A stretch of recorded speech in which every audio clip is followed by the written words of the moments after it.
Brain কেন পছন্দ করো না? তুমি যে ব্রেন কেন পছন্দ করো না? I don't even know.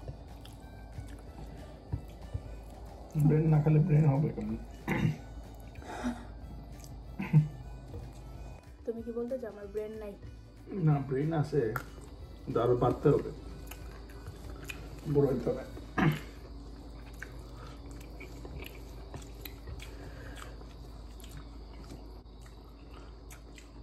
মনে আছে বিয়ের পরে তোমার মাথায় আমি একটু কমেন্ট দেখলাম, এখন দেখো না কেন? আমি বেশি ব্রেন গদগদি করি। বাচ্চাদেরকে আন্ডার এস্টিমেট করতে হয় না, ভরসা রাখতে হয়। আমি কি বাচ্চা নাকি? ছিলা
হাই এভরিওয়ান, আসসালামু আলাইকুম, welcome back to my channel. আশা করছি সবাই অনেক ভালো আছেন।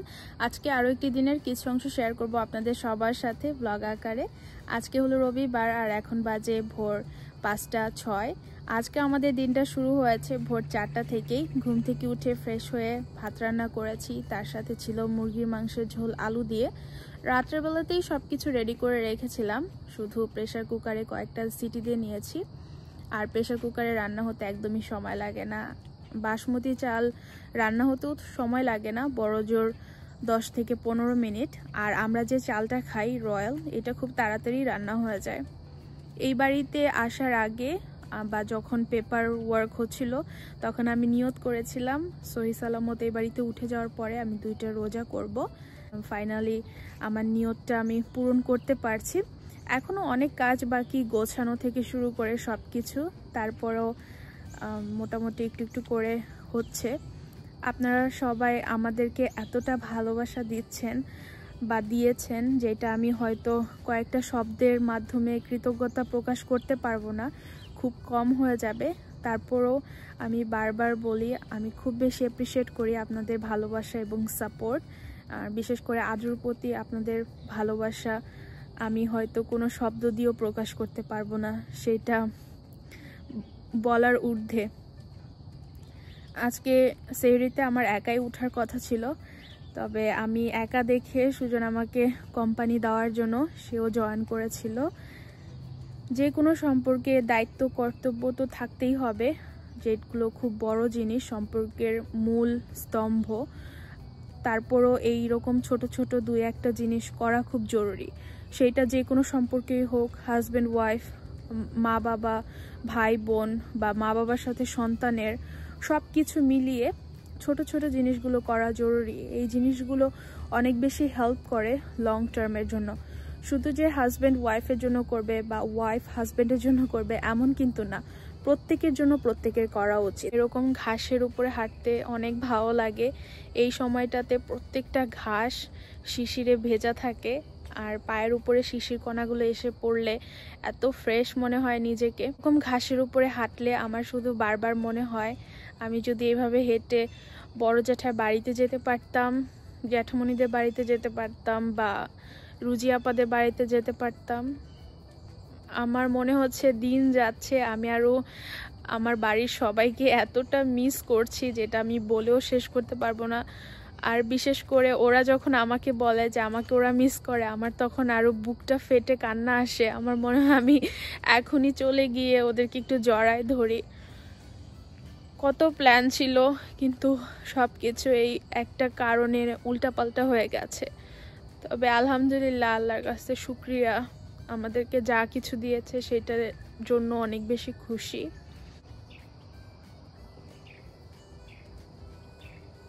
কি সুন্দর পাখির ডাক।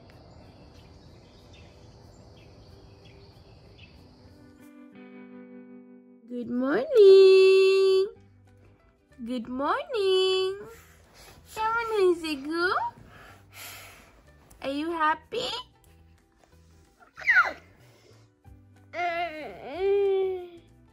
Let's go. Good morning, Huggy and kissy time. Adra. Good morning, Huggy and kissy time. I know. I know. Push it.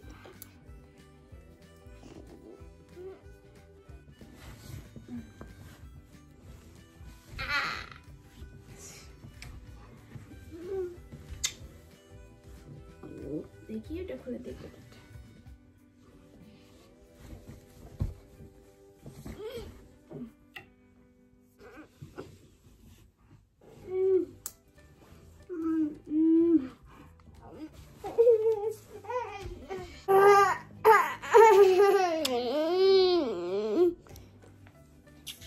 Good morning. I love you.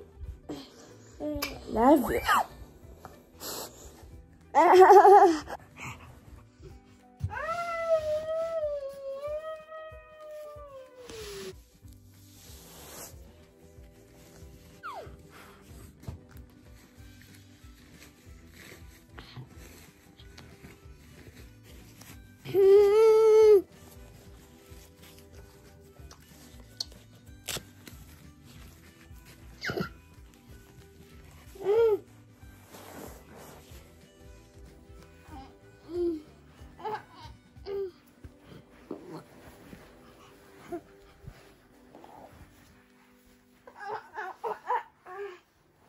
Adra.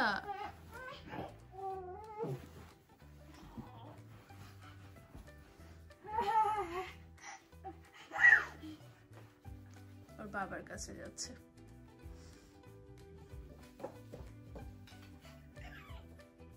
ঘুম থেকে উঠে আমাদের দুইজনকেই গুড মর্নিং হাগি কিসি দিয়ে তারপরে সে খেলা শুরু করে।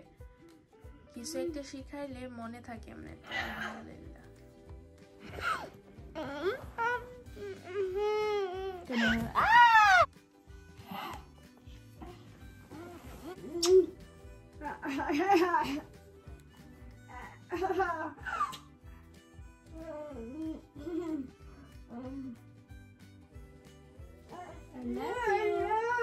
I love you.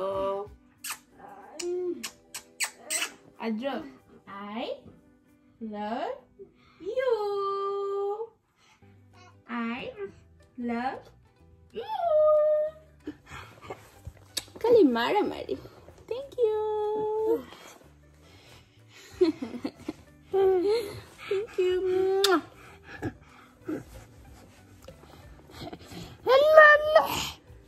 Okay, thank you. Oh, hati diba? Ito jao.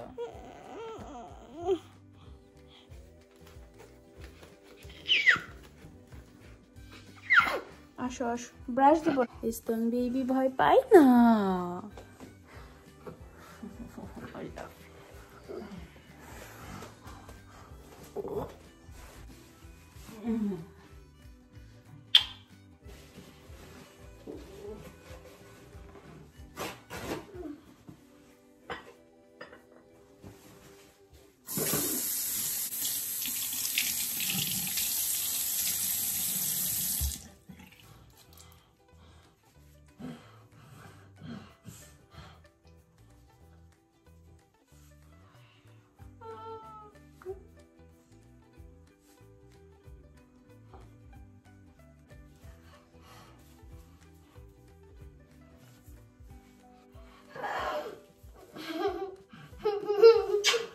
Brush দিব না তো, ব্রাশ দিব না আজকে, সকালবেলা কেউ ব্রাশ দিয়ে?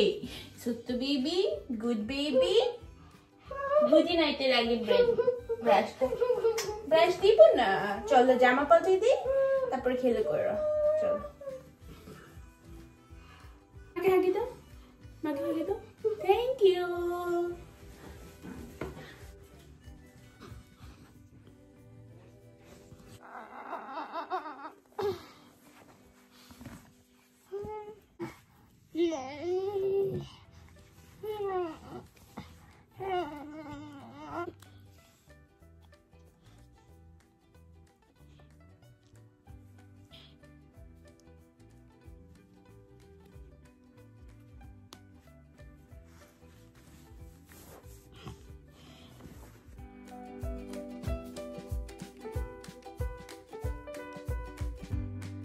আজকের দিনটা বেশ ঠান্ডা, আর এখানে আসার পর থেকে একটু একটু ঠান্ডা পড়া শুরু হয়েছে। আদ্রকে এমনিতে কাছে আনা যায় না, তবে আমি যখন ফোন হাতে থাকে তখন সে এমনিতেই চলে আসে, আর কিছু করতে হয় না এক্সট্রা।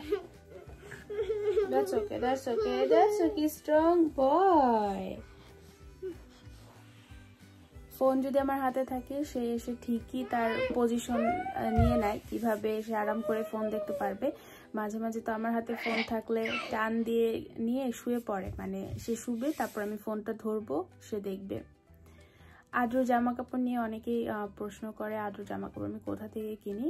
তো আগে তো মেসেজ থেকে কিনতাম, গিয়ে দেখে মেসি, জেসিপেনি, তারপরে কার্টাস, চিলড্রেন প্লেস সব কিছু থেকে দেখে দেখে কিনতাম। আর এখন তো ওই অপশনটা অনেক কমে গেছে, কারণ অনেক দোকানই অনেক জায়গায় বন্ধ করে দিচ্ছে। তো অনলাইনে একমাত্র ভরসা, অনলাইন থেকে দেখে কিনি। আমার সাইজ কিভাবে বুঝি সেটা হলো, ও রিসেন্ট যে জামা পরতেছে ওইটার সাইজ দেখে নেই।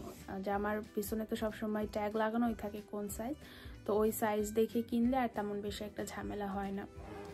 গতদিন বারিংটনে গিয়েছিলাম, ওইখান থেকেও আদ্রর জন্য অনেকগুলো প্যান্ট নিয়ে এসেছি, ফুল প্যান্ট, যেগুলো সামনে শীতে পরতে পারবে। কারণ এখানে শীতের জন্য আলাদা জামা কাপড় লাগে, গরমের জন্য লাগে। ওয়েদারটা এরকম, মানে শীতের জামা কাপড় গরমে পরা সম্ভব না, আবার গরমের জামা কাপড় শীতে পরা সম্ভব না। জামা কাপড় নিয়ে অনেকেই বলে যে আদ্র মানে জামা কাপড় পরে বিভিন্ন সময়। তো আদ্র সকালে উঠে জামা চেঞ্জ করে, নাইটি থেকে তার রেগুলার ড্রেস, তারপরে খেলাধুলা করে একটু ময়লা হয়ে গেলে আবার চেঞ্জ করে দিই।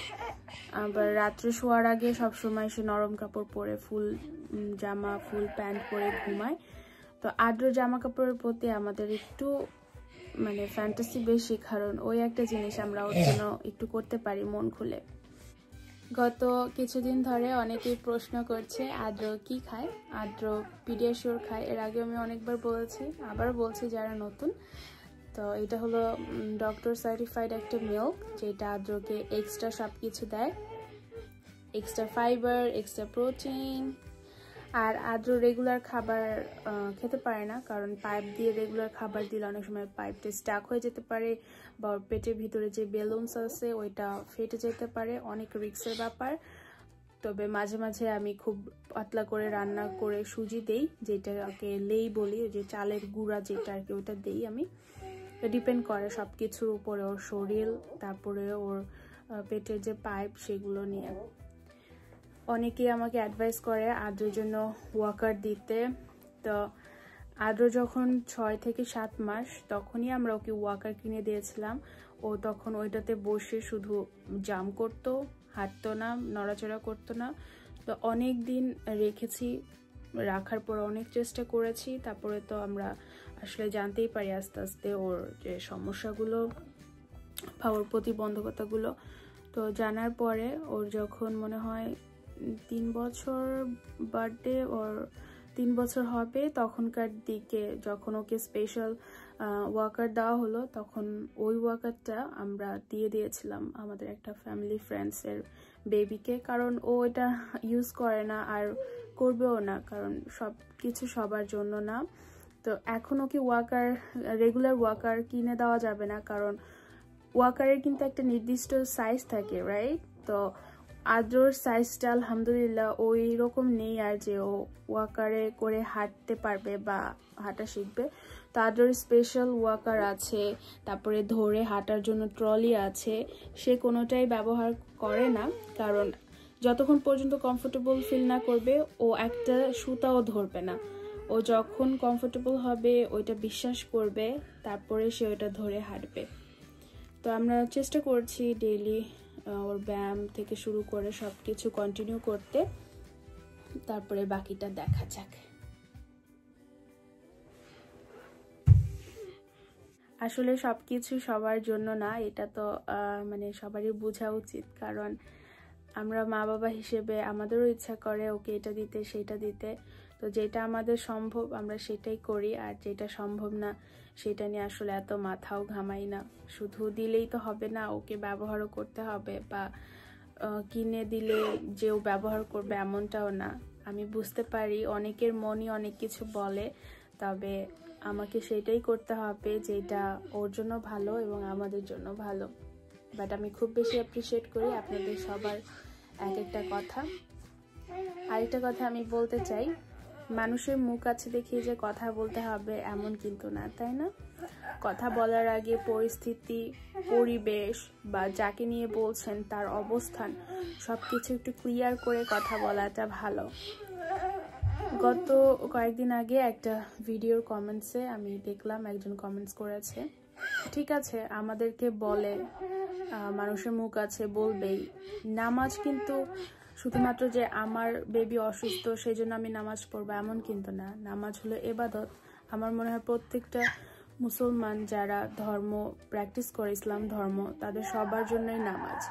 স্পেসিফিক কারো হাজবেন্ড মরে গেছে, কারো বাচ্চা অসুস্থ, কারো বাচ্চা হয় না, শুধু তারাই নামাজ পড়বে এমন কিছু না। নামাজ আমার জন্য, নামাজ আপনার নিজের জন্য। আপনি যা করবেন সেটা নিয়ে যাবেন, আমি যা করব সেটা নিয়ে আমি যাব। আমি কি করলাম না করলাম, আমার কি কবুল হলো না হলো, সেটা তো আমি মনে করি না যে আপনার বলার অধিকারও আছে বা আপনি বলতেও পারেন। কারণ কার কখন গুনাহ মাফ হবে, কে কখন কি কার উসিলায় কোথায় যাবে সেটা শুধুমাত্র আল্লাহ জানে। গত কিছুদিন আগে একটা কমেন্টস করেছে একজন ভদ্রলোক অথবা ভদ্র মহিলা, আমরা নামাজে বসলে আদ্রকেও যেন বসাই নামাজে সব সময়, তাহলে ওর রিয়েলাইজেশন হবে। আমার প্রশ্ন, ওর কি রিয়েলাইজেশন হবে? একটা সুস্থ 4 বছরের বাচ্চা কি আপনি 5 ওয়াক্ত নামাজে বসাতে পারবেন? সে কি বসবে? আপনি আদ্র সিচুয়েশনটা দেখছেন? ও কি এক জায়গায় বসার মতো একটা মানুষ? বা ওকে নিয়ে কি 5 বেলা বসা যাবে একটা জায়গায়? কথা বলতে হবে দেখে কি কথাটা বলা প্রয়োজন? কথা বলার আগে একটু অন্তত নিজের ব্রেনটা খাটালে আমার মনে হয় যে সমাজ জাতি সবার জন্যই অনেক বেশি ভালো। তো আমি জানি না আসলে মানে কিভাবে মানুষ এইগুলো, মৃত্যু, বিয়ে, আমি এই 3টা জিনিস শুধু আল্লাহর উপরে ছেড়ে দিয়ে বাকিটা আমি মনে করি আমরা যেটা করব আল্লাহ সেটাই আমাদের ভাগ্যে রেখেছে। কর্মগুণেই ফল মিলবে। তো আমি সবসময় শুধু এটাই বিশ্বাস করি, আমার আদ্রকে আমার সেবা করতে হবে, আমাকে টেক কেয়ার করতে হবে। আর আল্লাহ যদি হায়াত দিয়ে রাখে তাহলে ও বাঁচবে।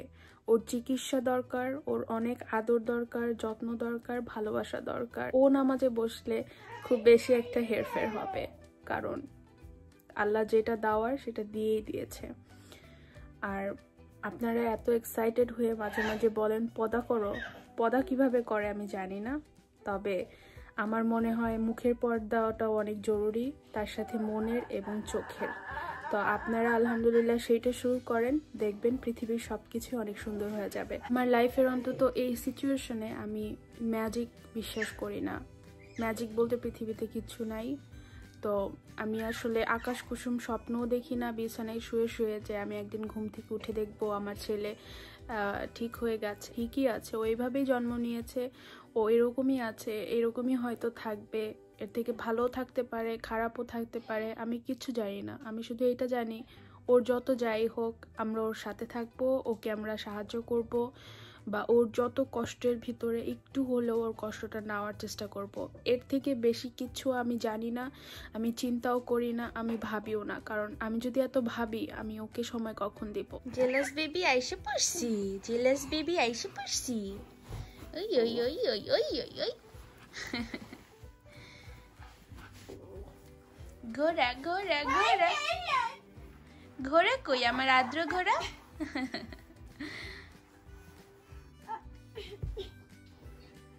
আমি নামাজে বসলে আমি শুধু আল্লাহর কাছে 2 হাত তুলে এইটাই মোনাজাত করি যে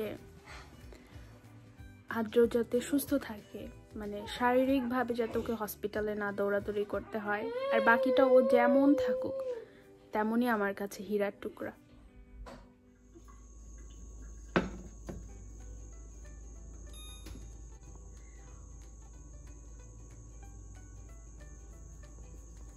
অনেক চিন্তা ভাবনার পরে ডিসাইড করলাম আজকে রোস্ট করব, তার সাথে পোলাও আর হলো কয়েকটা লম্বা মরিচ আছে, কারণ আমাদের বাসায় যখন গেস্ট এসেছিল অনেকগুলো একসাথে এনে ফেলেছিলাম, ওগুলা না রান্না করলে নষ্ট হয়ে যাবে।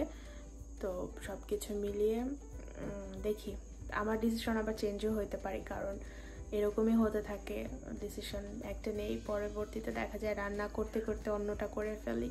আর যেহেতু আমরা যখন 2 জন থাকি তখন আরও বেশি উল্টাপাল্টা হয়, কারণ আমাদের মুড খুব তাড়াতাড়ি সুইং হতে থাকে। এখন আদ্রর বাবা আদ্রকে টেক কেয়ার করতেছে, খেলা করতেছে, আর আমি এদিকে ওর বাবার জন্য একটু চা তৈরি করে নিচ্ছি।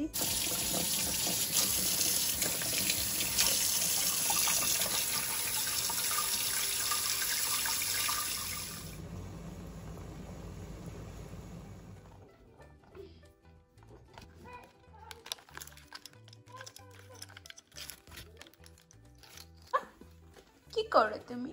খেলো খেলো খেলো খেলো করো শোনা ময়না।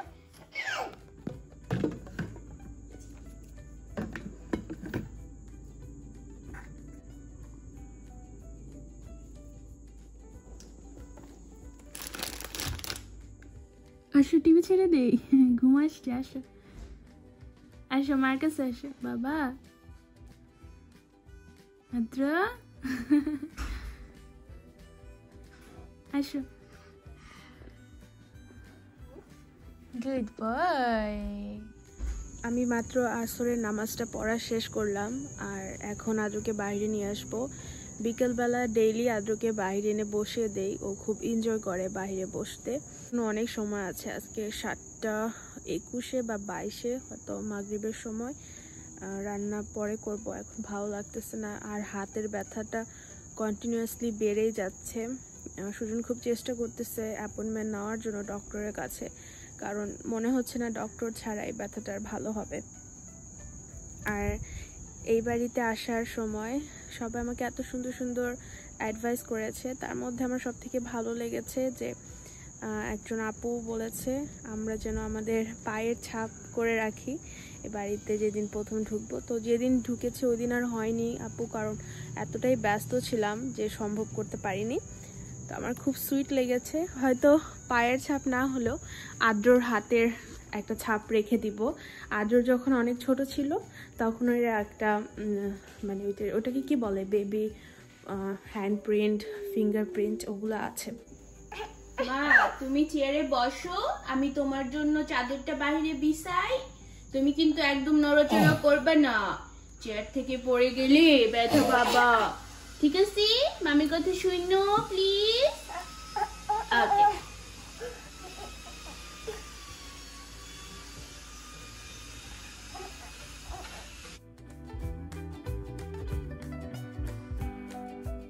গুড বয়, গুড বয়, মামের কথা শুনছি। I'm so proud. I'm so proud of you. Let's get.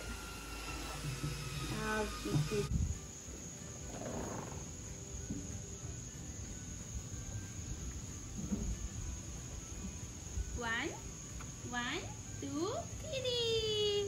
পাউটা করো, পাউটা করো, ওই পাউটা করো, বাম পাউটা করো, বাম্পা বাম্পা বাম্পা বাহিরে দাও, বাহিরে দাও।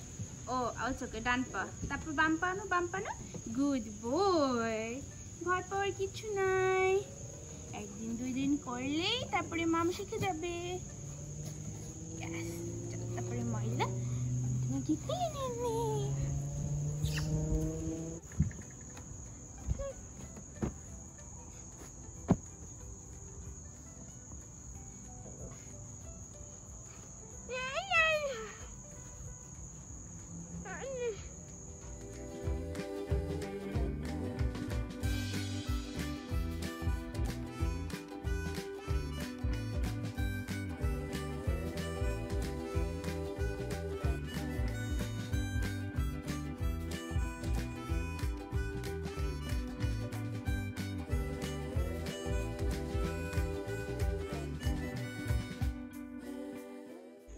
কালকে সুজন 2টা আম নিয়ে আসছে, এটা নাকি অর্গানিক আম, তো খুব খাইতে ইচ্ছে করছে। আর সব থেকে বড় ওর প্যাকেট দেখে নাকি খুব কিউট লাগছে, তাই নিজে থেকে নিয়ে আসছে। সাধারণত কোনো কিছু কেনার আগে আমাকে জিজ্ঞেস করে, বিশেষ করে মানে আমাদের খাবার দাবার, সাংসারিক জিনিসপত্র, বাজার টাজার।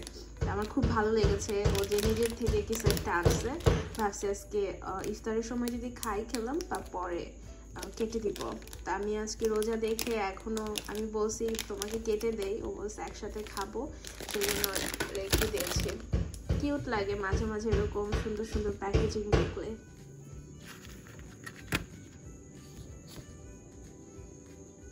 That's a cute picture. Sujan print করছে তার অফিসের ডেস্কে রাখার জন্য।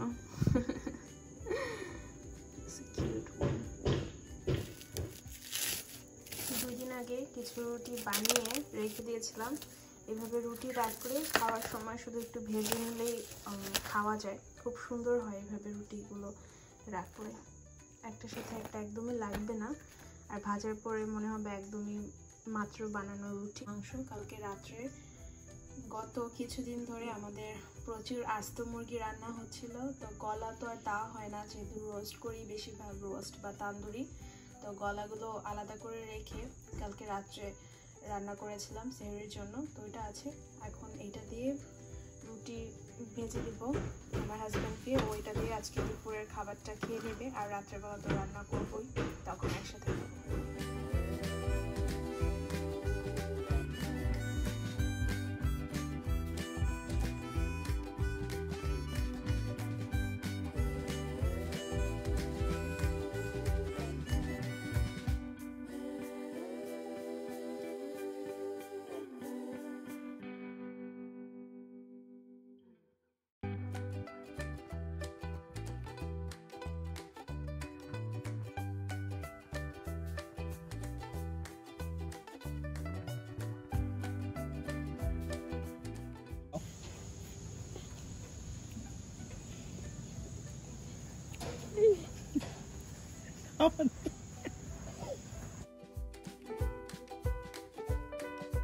প্রচন্ড বাতাস হচ্ছে হঠাৎ করে। কালকে আমরা বারবিকিউ করেছিলাম রাত্রে ডিনারের জন্য এখানে বসেই, তো ওগুলো আর নেওয়া হয়নি, ঠান্ডা হওয়ার জন্য সুজন রেখে দিয়েছিল।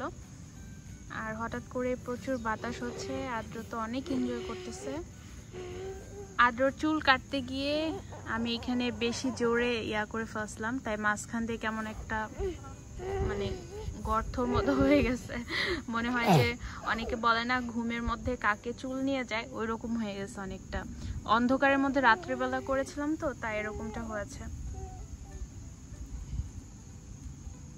Sorry, I am very sorry mummy. Baby, my sweet baby, my sweet baby. আল্লাহ, পড়ে গেল রে, my sweet baby, sweet baby, sweet baby.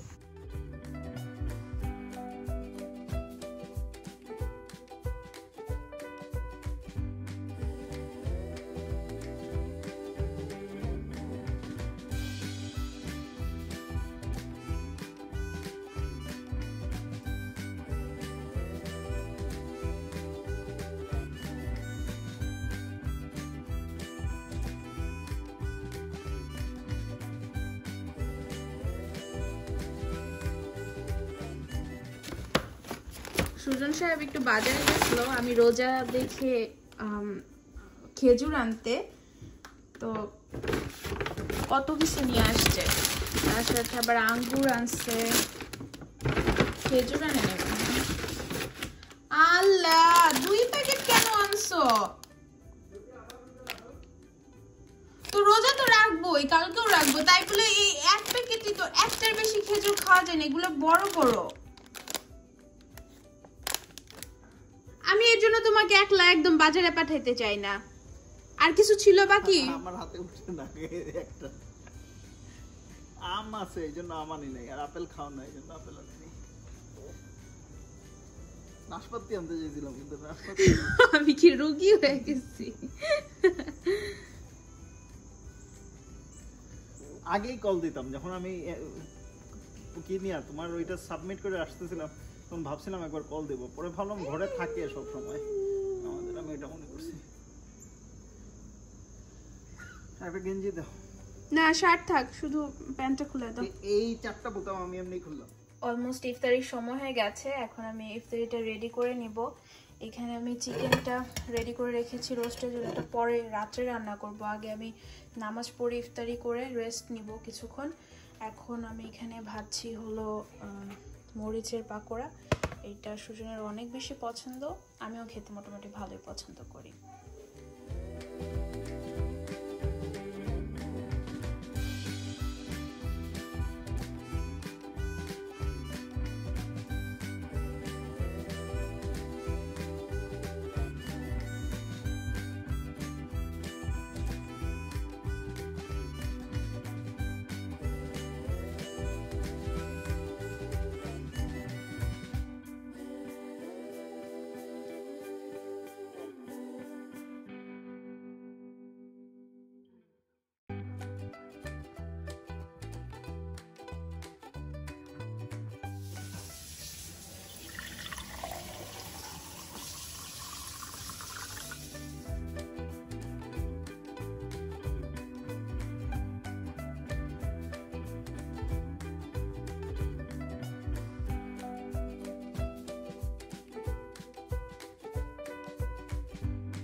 পোস্তদানা আমি সবসময় শিলপাটাতে বাটি, কারণ ব্লেন্ডারে ব্লেন্ড করতে অনেক সময় লাগে, আবার অনেক সময় এরকম মিহি হয় না, একটা দানা দানা থাকে।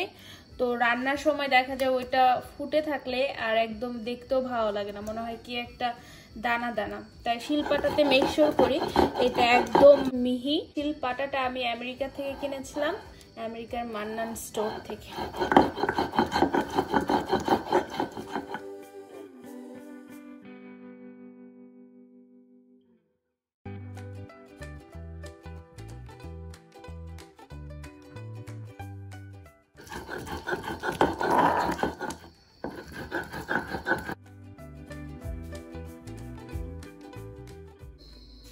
আমার এখানে রান্না বান্না করা শেষ। এখানে রোস্ট করেছি, আজকে রোস্টটা একটু অন্যভাবে করেছি, আর উপর দিয়ে বাদাম কুচি করে দিয়েছি। গন্ধ তো ভালোই আসছে, দেখি এখন খেতে কেমন হয়। আর এখানে পোলাও করে দিয়েছি। এখানে পোলাও 2 দিনের জন্য আছে আর কি, একটু বেশি করে করেছি কারণ কালকেও রোজা থাকলে একটু কষ্ট হয়ে যাবে রান্না বান্না করা। আর এদিকে আমার হাজবেন্ড আমাকে হেল্প করছে পুরো কিচেনটা টাইটি করে নেওয়ার জন্য। আর এখানে আমি কয়েকটা চালি কাবাব ভাজছিলাম, ওইগুলা আমি খায়া ফেলছি অলরেডি 2টা। আমার এত ক্ষুধা লাগছে, সারাদিন আর খাই নাই।